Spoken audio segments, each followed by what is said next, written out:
Hey guys, it's Perry from Esteem, and today I'm going to show you how to set up some Horizon radios. So come on, let's go. So in today's box, what we have is our direct mount antennas, our Ethernet cables, our PoE power supplies,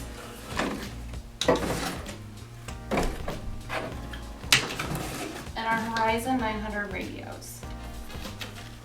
The first thing I did was I plugged in my PoE power supply. Next, we're going to unbox our Horizon radio.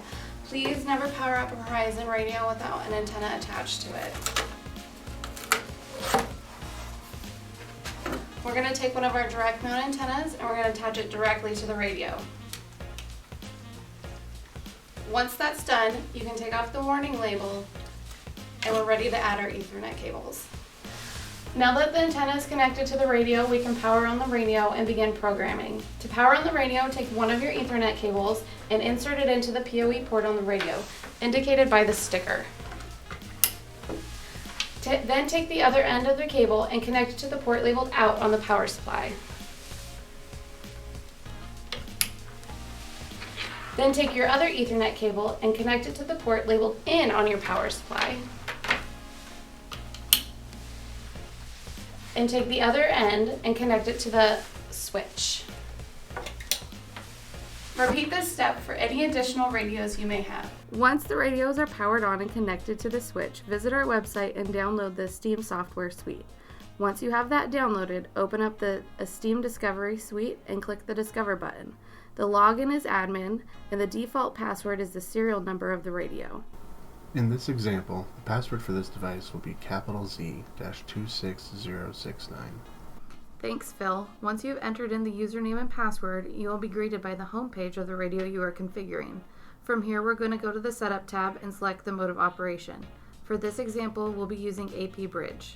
Click Next. Select whether you want to enable DHCP services or leave off for static IP addressing. The root bridge is typically only enabled for the master radio. If DHCP is enabled, the settings will be available below root bridge. If left off, you can change your IP address of the radio here. The default route IP is only needed if a router exists on the network.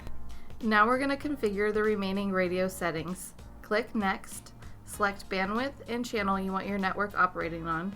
You can leave the power level at max unless it needs to be lowered. For distance delay, enter the distance in miles of the longest individual link you will have in this network.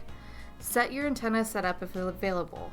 Enter the SSID you wish to use for this network. If you wish to hide the SSID of this radio from being seen by other devices, then turn on Hide SSID Beacons. Now we're going to select whether you want client access to this AP radio on or off. Examples of client access would be cell phones, tablets, laptops, or other radios in station mode. If client access is turned off, a few settings may disappear as they won't be necessary for this configuration. Now if you have on the client access, you'll need to choose your throughput and encryption type and set an AP passphrase. We recommend changing the passphrase to something you can remember for all radios.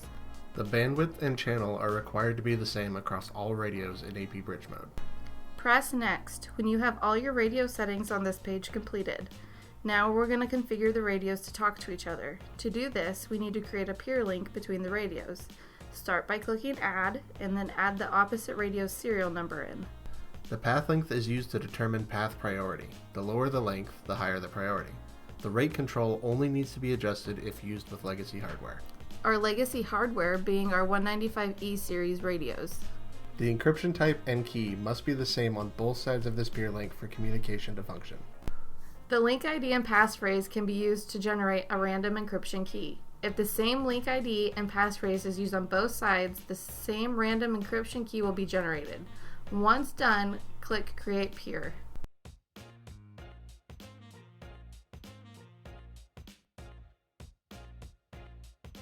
Be sure you repeat this process for any remaining radios in your network. Once all peer links have been created, press Next. The final settings are radio ID if you wish to assign a nickname to this radio.